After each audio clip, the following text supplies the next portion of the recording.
I'm John Lonius. Welcome to The Room. The Room gives you access to Geniecast's top thought leaders, authors, entrepreneurs, business coaches, sports celebrities, and much more.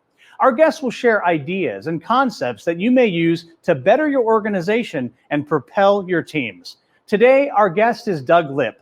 Doug is a distinguished international consultant, 8-time author, and former head of training at the world-renowned Disney University. His latest book is the best-selling Disney U, How Disney University Develops the World's Most Engaged, Loyal, and Customer-Centric Employees. Doug has given more than 2,000 keynote presentations to millions around the world, and you may learn more at douglipp.com. Hi, Doug. Welcome to The Room. How are you? John, thank you. Love that introduction. Well, you know, it was so great, you know, just to kind of let the audience in, you know, we had a fantastic conversation before we started actually the show, and we learned about all these different connections that I hope we kind of get to, but let's go back to really the beginning of your career. So your mentor at Disney was executive leader Van France. So was it Van who recognized you when you were an intern to join the Fast Track for Management? Yeah, John, it's a simple question with a rather convoluted response. Yes, Van was my mentor, but there were many others. Van, for the audience to understand, he was the man that Walt Disney tasked to start the training and development and the whole Disney U concept. So back in 1955, when Disneyland opened, there was not a Disney University. But by early 1960-61, Van realized there was a need to step up their training and development efforts. So he asked one of the many cast members, a guy named Jim Cora, who was working as an operator, to come in and help him design programs that would resonate with hourly employees. And to answer your question, Jim ultimately became my mentor, and he fast-tracked me into Disney management. Jim went on to become the chairman of Disney International and had a distinguished 40-plus year career with the company.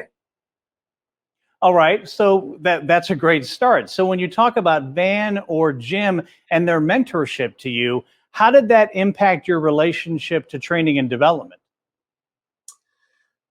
Well, both Van and Jim had a foot in the operations world and in the employee development world. So they weren't your typical narrow-minded person who was all about just the business side, the operations side, nor sometimes to put it mildly, the head in the clouds HR executive who thinks that all training is good.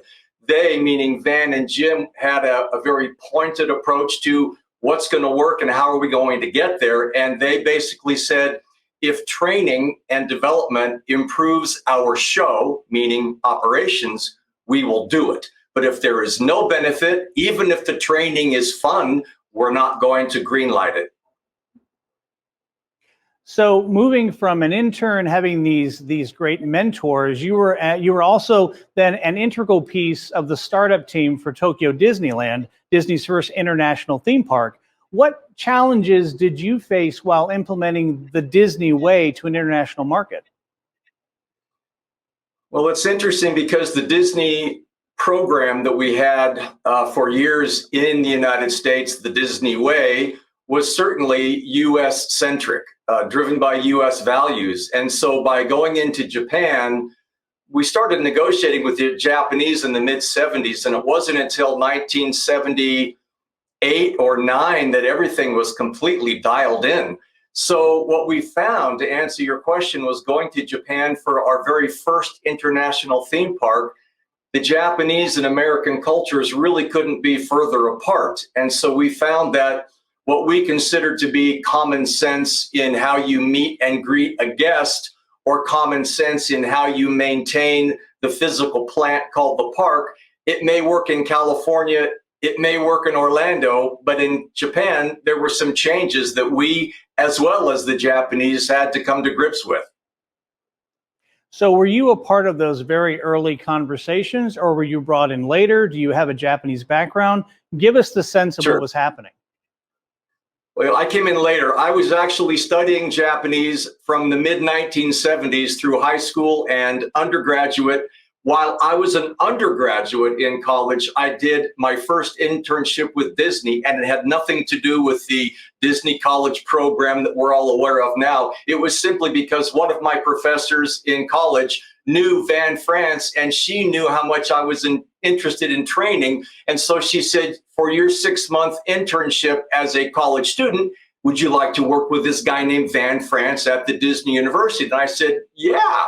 And while I was doing the internship with Van, I learned about the negotiations that were going on in Japan. Now, fast forward 6 months, I'm done with the internship. I graduate, undergraduate. I go to grad school for 2 years in Tokyo.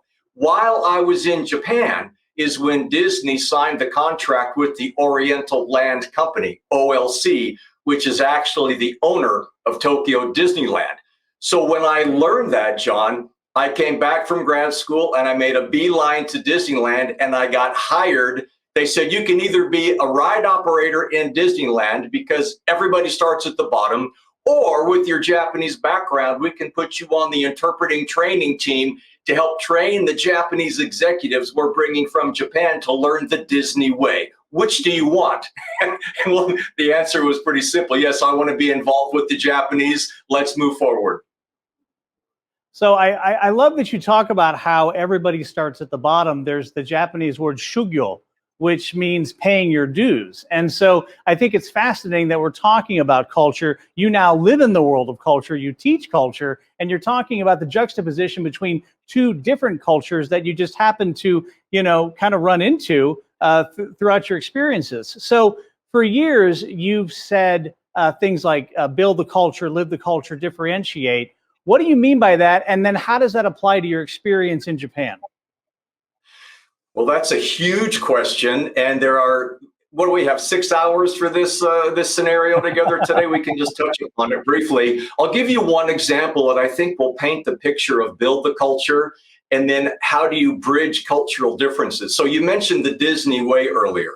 A long-standing component and value of the Disney way was started by Walt Disney, and it was known as the first name basis. Now think about it, when Disney was started in the 20s, when Disneyland was started in 55, people were still going by Mr. and Mrs. and Miss and all these monikers that we never use anymore. But then if somebody approached Walt Disney and said something along the lines of, Mr. Disney, what do you think of this idea?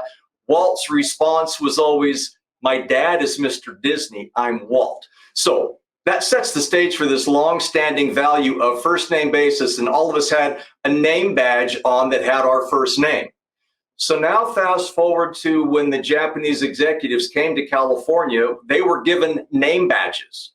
Welcome, there's only like 9 or 10 of them. We said, welcome to Disneyland, welcome to Disney. You are now here for 6 months for training, and here is your world famous Disney name badge. And we had placed their first names on the name badges, and the Japanese reacted in horror because, as you know, the Japanese go by their last name. So if your name is Takashi Wada, you go by Wada-san, not by Takashi. And we said, oh, no, no, no, no. Even though your culture is thousands of years old, we've been around since 1923, so you're going to do it our way.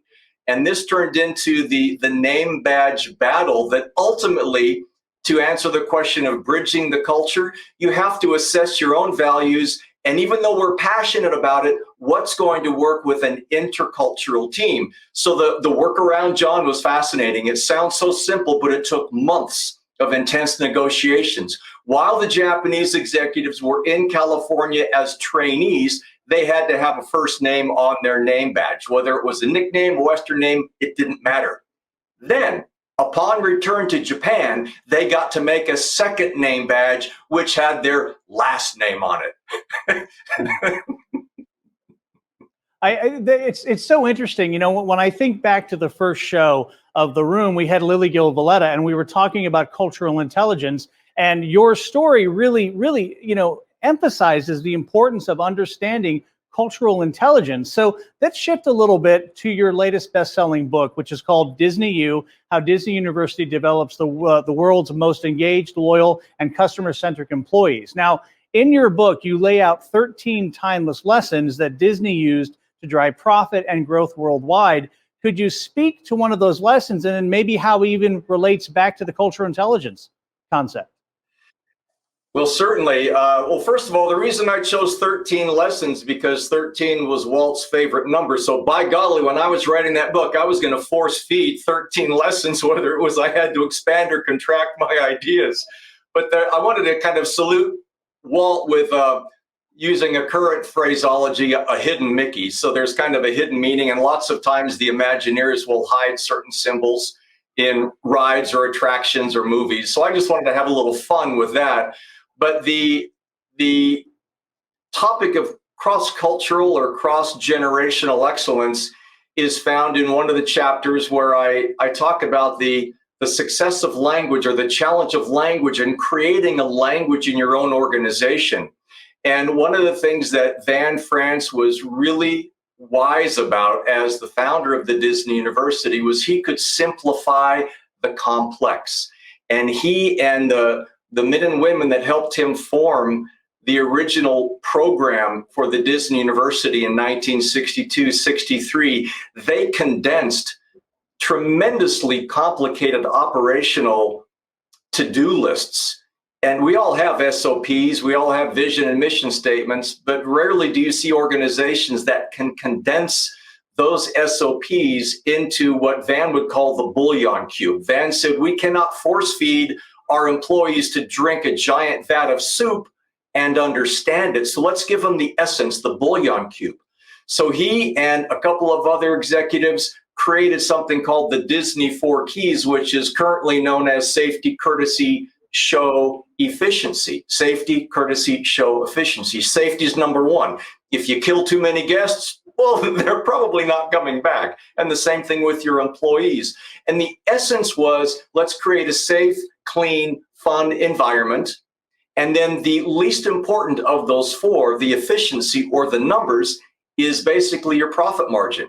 And Van was so forward thinking, just like Walt, and he said, if we take care of safety and courtesy and show in all of our theme parks, the numbers will take care of themselves vis-a-vis loyal guests and loyal cast members.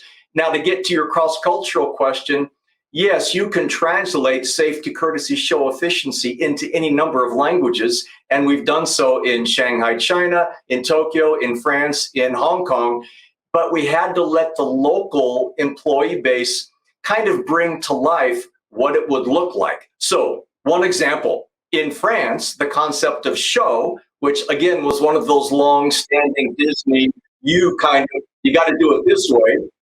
The French said, we don't want to have a limitation on being able to wear beards as a male, and as a female, we don't want your stringent limitations on makeup. And so we had to come to grips with their request, and we had to say, well, you know what? In this culture, it's fine. We're going to let you wear your beards, wear more makeup, and it went perfectly. And ultimately brought that refreshing new approach back to California and Florida, which opened up the floodgates for a whole cadre of employees that had never wanted to be an employee at Disney because of the stringent grooming policy. Such a great conversation. We will continue on with Doug Lipp in just a few moments as we continue the discussion of culture and driving overall success for organizations.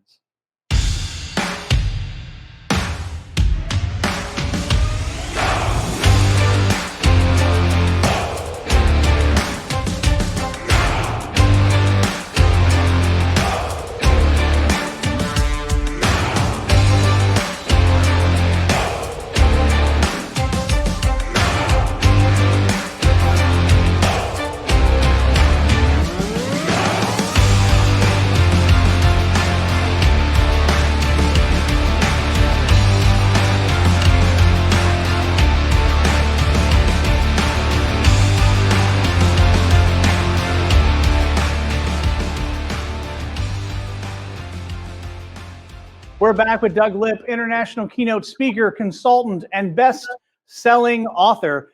So my next question, with the major events of the past year, what shifts have you noticed regarding culture as we moved from an in-person work environment to now hybrid solutions? Well, certainly the opportunities to adjust and adapt that have been foisted upon us due to the pandemic are endless. And we've all had to struggle with this in a variety of ways, whether it's through virtual meeting fatigue or isolation fatigue. And certainly if you're an introvert versus an extrovert, there are a number of different ways that people process this. But one of the things that I have found is that the leaders that are great tend to be great regardless of the vehicle they have to drive. So if they were great at connecting with their employees or their staff, their constituents, their patients, their customers, if they were really good at doing that before the pandemic, I find that the pandemic as a barrier does not slow them down a whit. Whereas those who were challenged with making connection, running, engaging meetings, for example, pre-pandemic, they still run amazingly boring meetings, whether it's with Zoom or on phone calls. So oftentimes I find, unfortunately, some folks use the pandemic as an excuse for why they're not being able to do more. But I would argue that if they did kind of a rollback of how they were doing things 18 months ago, it probably wasn't a whole lot different.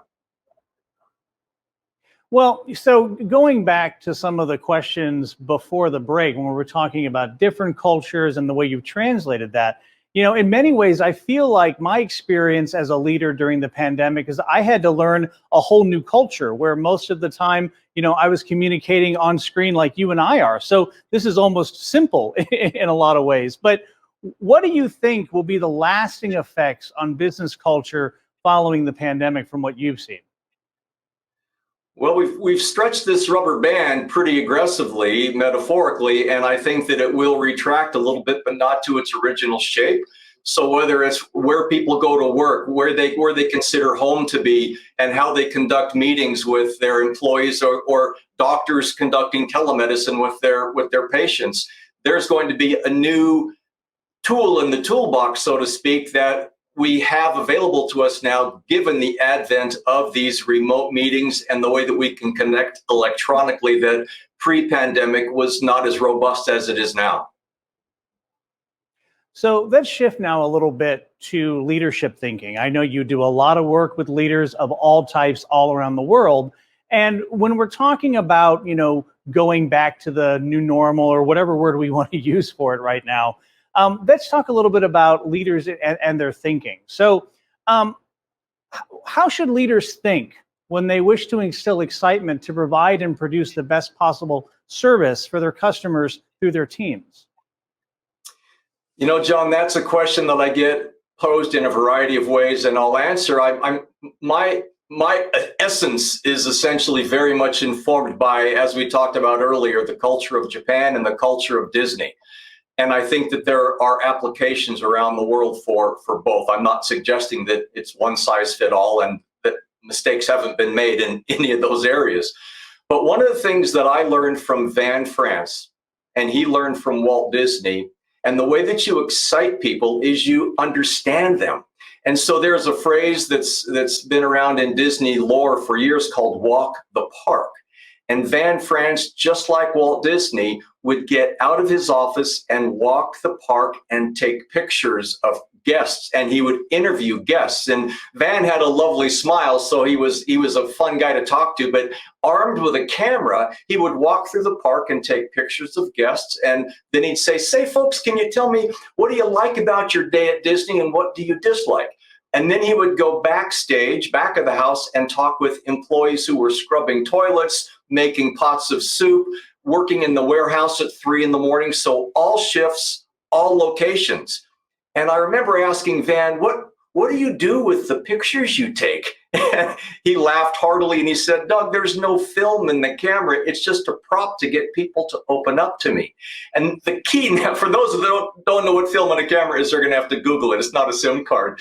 But the point, John, is that just like Walt, who used to come out of his apartment in Disneyland any number of hours of the day or night and interact with cast members and crew, he, meaning Walt, he, meaning Van, found exactly the pulse that was driving the guests, that was driving the employees, and certainly was in addition to the scientific surveys that are taken, but Van had a really good way of putting it, John. He said, facts are easy to identify. I'm looking for feelings, and that does not come from a spreadsheet. That is so great, and I think it kind of leads into when you talk about the feeling, inside of the work that you've done around culture. I know you've worked in very small teams, and you've also worked with thousands of employees. So, in your experience, how does the size of an organization impact establishing a company's culture? Well, certainly the smaller an organization, oftentimes more people are wearing many hats, and they have a huge impact on how quickly messages are conveyed. Oftentimes in smaller teams, you have to do so many different things. You can't focus on the process, which is the culture. Just like a meeting is content and process, and generally people running meetings don't think about process. For example, how long is this meeting scheduled, and are we going overtime or undertime? How do I engage everyone in the room so I make sure I get a good piece of participation from everybody? That's process. And most of us are focused on task. Now, in the smaller organizations, we have to wear process and task hats. And so oftentimes the process gets overlooked. Oh, culture just happens, and so I can't worry about it. Well, you do have to worry about it, because culture always happens, large or small organization, either by design, thinking about it and acting upon it, or by benign neglect. Now, on the flip side, for the large organizations, generally, they have enough staff and enough bandwidth to have a cadre of people. Maybe a chief operating officer is balanced by a chief learning officer or a chief cultural officer who can kind of have their finger on the pulse of the process. But generally, the smaller organizations, you got to be able to do both. And rarely do I see both done by one person in a good manner. Well, so that kind of leads into, I think, the earlier response in talking about the Japanese arriving in California and having their first names on their name tag, which would be a big offense. But it kind of leads possibly to ego and what we're willing to do as leaders. So at Disney University, you've spoken about how no task is too big for leadership, including such things as picking up trash. So how does this mentality impact engagement at all levels of the organization? It's interesting. I used to love that concept when I was leading programs at Disney for executives from the Disney Studio, from Disney Imagineering and Disneyland. So different universes in the Disney culture. And one of the things that I had fun with was I would show a picture while we were in the training room of Walt picking up a piece of trash. And I'd say, so when Walt walked the park, he wasn't lording over people. He wanted to bring to life one of his admonitions, which was, I want Disneyland clean enough so people feel comfortable eating from the streets. So you talk about how does culture expand in an organization? Well, when Walt walked the park and he'd pick up a piece of trash, you know that message was loud and clear to everybody. So now Walt is long gone, but his values are alive and well. I finished the classroom session with these 5 or 10 or 15 executive vice presidents who still might not buy into this pixie dust stuff. And I take them on a tour of Main Street USA at Disneyland. And I know where the trash usually tends to get dropped. It's never there very long, but I know where to go. So I take all these executives on a tour, and I'm ostensibly saying, oh, look at the buildings and look at the architecture, but I'm really only about 20 feet from that piece of trash on the ground. And I know that all those executives are laser focused on that piece of trash, not listening to me. And they're all wondering, I wonder how long it's going to take for that to get picked up. And it was always picked up within just a few seconds, John. And 9 times out of 10, it wasn't by a custodial cast member. It was by an executive walking across the park to or from a very important meeting, or another cast member, obviously not in a costume that says, I'm a janitor, but they're going to a break. And they bend over and pick it up. And at that moment, that cultural value has gone from the cognitive level, from their brain to their heart, and it's now I buy it. Such a great conversation. I mean, really an example of the humble don't stumble. You know, like if you're willing to pick up that trash and make a difference, then you can really do anything. More with Doug Lipp after this break.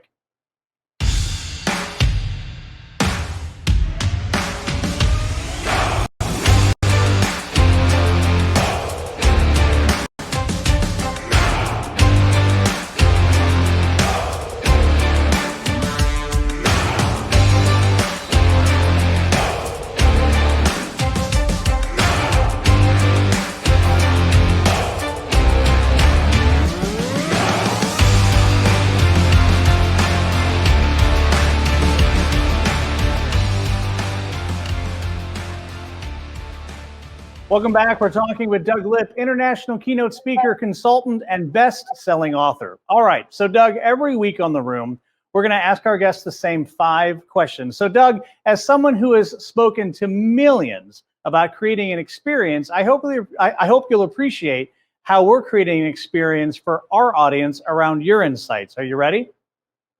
Let's go. All right, number 1. What do you see as the biggest opportunities that businesses aren't taking advantage of in the world today?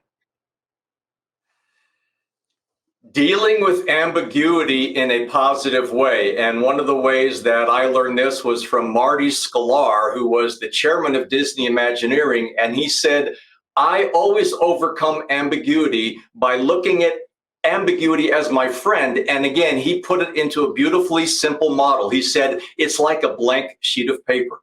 And I can look at a blank sheet of paper as the scariest thing in the world because I have to make the first mark on it, or I can look at it as the greatest opportunity in the world because I have the opportunity to make the first mark on it.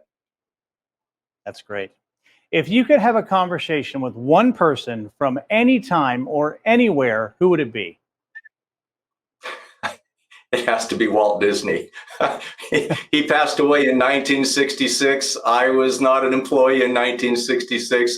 And I would love to ask him how he would move forward given how the world has changed since he passed. So great. So appropriate. What is one book every person in business should read and why? Dale Carnegie, How to Win Friends and Influence People. I think the copyright is in the 1940s, and it's about being an engaged listener and interacting with people as opposed to asking a question that sounds like a question, but you're really not listening, nor do you care. Couldn't agree more. Number 4, what is the best piece of advice you've ever been given? I learned from a man who was a singer with Dick Van Dyke, and I asked him, what did you learn from Dick? So I kind of posed your question to the singer, and Dick Van Dyke, of course, is a famous entertainer, and his response was, Dick always goes by 2 things. He says, show up on time and be humble. Love it. Question number 5, your last question. Why is a conversation better than a lecture? Well, the presumption is if it's truly a conversation and both sides are listening, you have an opportunity to learn. But even if people are listening, do they have open minds? So the opportunities to learning are much greater with listening, but there still are plenty of roadblocks, not nearly as many as just a one-way conversation or a keynote, which is just a data dump. You know, Doug, it's been a pleasure. I got to meet you on DougLipp.com. And it's so great to actually interact with you today. So thank you for being a guest today on The Room. But what would you like to leave us with today? I'm going to have to go Japanese, and you're going to get to interpret it. So to everyone out there, ganbatte kudasai. どうもありがとうございます、友達。はい、どうぞ。